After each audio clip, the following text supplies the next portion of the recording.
In order to alleviate the problems Barbados has been experiencing with the South Coast Sewage plant, government has constructed a temporary marine outfall. This outfall, now in operation, will allow the safe discharge of waste from the South Coast Sewage treatment plant out to sea as we wait on the upgrade of the plant as well as repairs to the existing sewer network. The main purpose of installing the temporary outfall is that it allows us the opportunity to discharge off the sewage out to the sea in an environment where the likelihood of it washing back to the land is minimized, because prior to doing that, Bird Consultants, who has been doing work for Coastal Zone Unit, was contracted by government to do oceanographic studies where they monitored the wave movements, and so they were able to monitor how the waves moved and how discharges at that point, where they would go,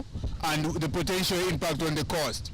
And that has been done. They are now continuing further studies to monitor what is actually happening now that we have started discharging using the 8-inch outfall. And they will continue the monitoring for another 6 months.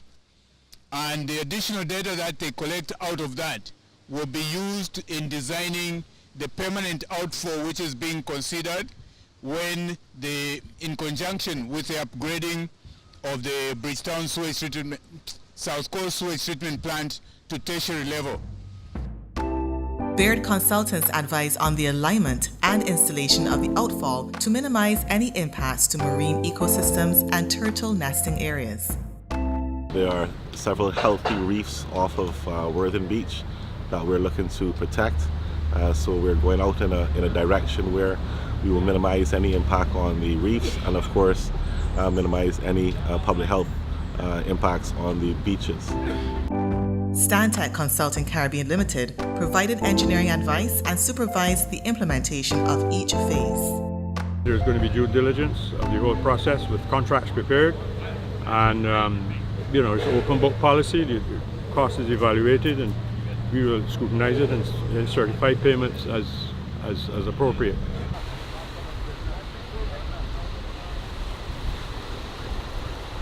Basically what we have here on the beach is these are the anchor blocks. There's a cutout in the block so it would hold the pipeline down to the seabed. Hopefully in the event of any rough sea or any bad weather conditions, these will hold everything in place.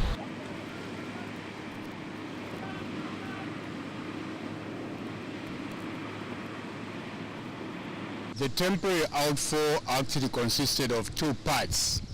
One part which was done on land, started from the Graham Hall treatment plant with an 18-inch ductile iron pipe, which was installed by BWA as well as C.O. Williams.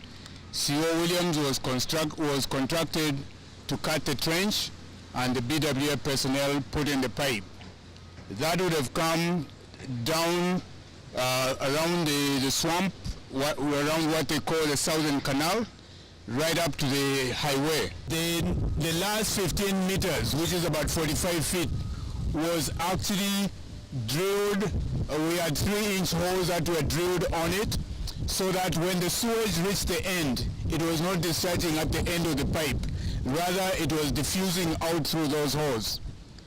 That was completed and put into use on December 19th, and from December 19th it has been taking all the sewage from the plant. When that was completed, we received some additional pipe, the 12-inch diameter pipe, which we started installing on January 7th. And as you can see behind now, we are in the final process of completing that. The public is advised that a cautionary zone is currently in place for Worthing Beach in the vicinity of the outfall. Owners of pleasure crafts and dive shops, fisherfolk, water sports operators and divers are urged to take the necessary precautions. But yes, it is still safe to swim. My daughter is swimming out there with the turtles. She's looking for the turtles at the moment, and I think she found one because she's still swimming. So I bring her with a lot of pleasure here, and she's swimming safely. So I'll be back for sure. The reopening of the beach is relief not just for visitors and business owners, but residents and other locals.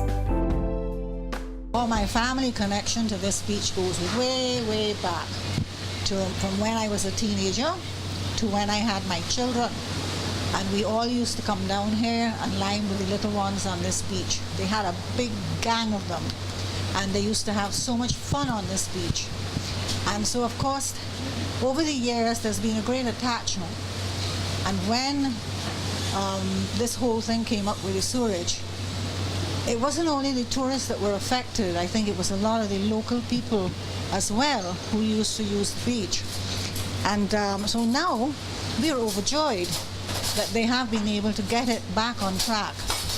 And hopefully, keep the fingers crossed, nothing is going to happen again to us, because we treasure this beach, locals and visitors.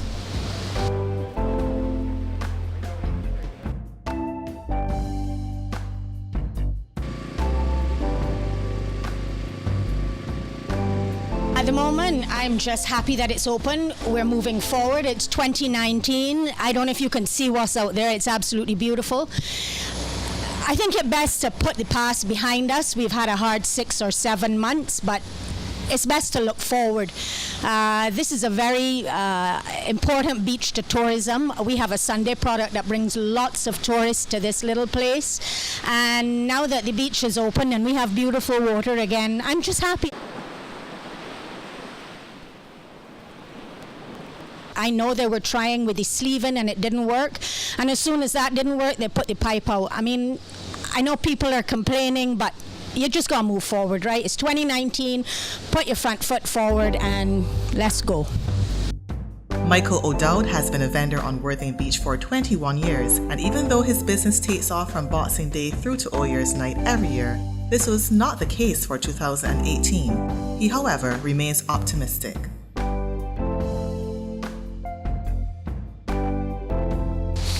I have made no money since mid-May, which you can understand it taxes people's resources in times like these. I'm not complaining because I know that one must take the bitter with the sweet. But I surely hope it gets sweet sometime real soon. I know that the people up and down here have had cancellations like never before. They have people who I know who come here every year and patronize me. They have actually gone to another island. It's that desperate. Now there are still some stalwarts, like the couple sitting there on the edge. They come once or twice a year, and it's people like that we depend on. This year when we were bringing our family, our daughter and son and our grandkids down again. This is the 3rd time we've done it in 8 years, brought them down here, and they were getting a bit concerned because they were typing in what was going on in Barbados, and they were seeing that it was the sewage, and they knew the beach. So we were having to sort of say, you know what, we'd already booked the place, let's do it, and we can always walk somewhere else if it was going to be as bad as what the articles were saying it was. The couple is pleased with the progress so far. I think they're doing a great job. From where we saw last March when we were here, Last December. March we were in Grenada. Oh, yeah, March we were in Grenada. Last December. It's come a long ways. And so we're pretty excited to see it. Lisette's been talking with the guys doing the construction a couple times when they've been out here, but in general they seem to be doing a very good job. Yeah.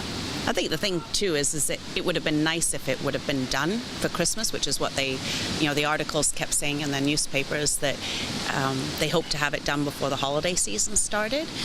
it didn't, but at least the beach did get opened on the 25th for some duration. And I think the other thing too is that what we're hoping to see is the Carib and all these beach houses that are normally full at this time of year. I mean, you have to book them 2-3 years in advance, but the place we're in, it's got 2 units because we had both of them, and now the upstairs unit is empty, and you never see that at this time of year. One of the things that needs to happen is a lot of really positive stuff go out there about what's going on. The fact that it was a very small area that was impacted and it's fixed, and this is still a pretty exciting place to come.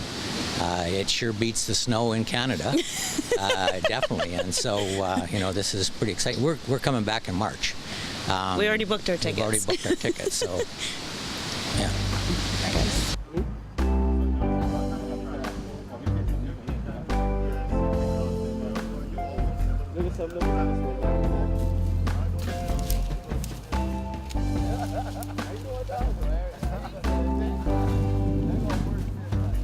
Meanwhile, the Ministry of Health has been assisting with the rehabilitation of the Graham Hall Swamp, which was also affected by the spillage. The Ministry of Health, with the assistance of the Barbados Water Authority, created what is technically referred to as a constructed wetland. This was done to prevent the uncontrolled dissemination of wastewater throughout the entire ecosystem. So the constructed wetland on the eastern section of the swamp was basically done to bring some level of control and management to the situation.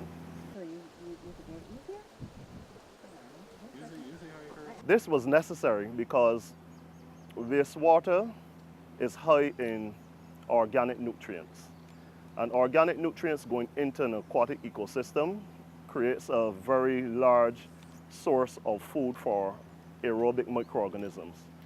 If this occurs, the population of aerobic microorganisms multiplies exponentially. This subsequently results in the depletion of available oxygen or dissolved oxygen in the ecosystem, which results in the death of larger microorganisms. This, of course, has consequent implications for public health and environmental health. So the creation of the constructed wetland allowed the Ministry of Health and the Barbados Water Authority to have some level of control over the system and to prevent that eutrophication from occurring throughout the entire swamp. Presently, the rehabilitation of this site to its former ecological health is extremely important. So what we are doing now that no wastewater is going into the system is that we are seeking to assist the process of recovery by adding oxygen at designated areas, and we are also seeking to maintain the cleaning of channels and the clearing of channels to allow for preferential flow of fresh water between the channels, and of course, as a control measure for the biological control of mosquitoes, we are also restocking it with fish. Environmental Health Assistant Dennis Maskell explained why fish were recently introduced to the Graham Hall Swamp. The purpose of having the fish in the swamp is to eradicate the larvae population or to control the mosquito population by using a biological control, which is of the fish. The construction of the temporary marine outfall will help to alleviate problems experienced on the south coast until the sewage treatment plant can be upgraded. And with the clearing of the swamp underway, the water birds have already started to return.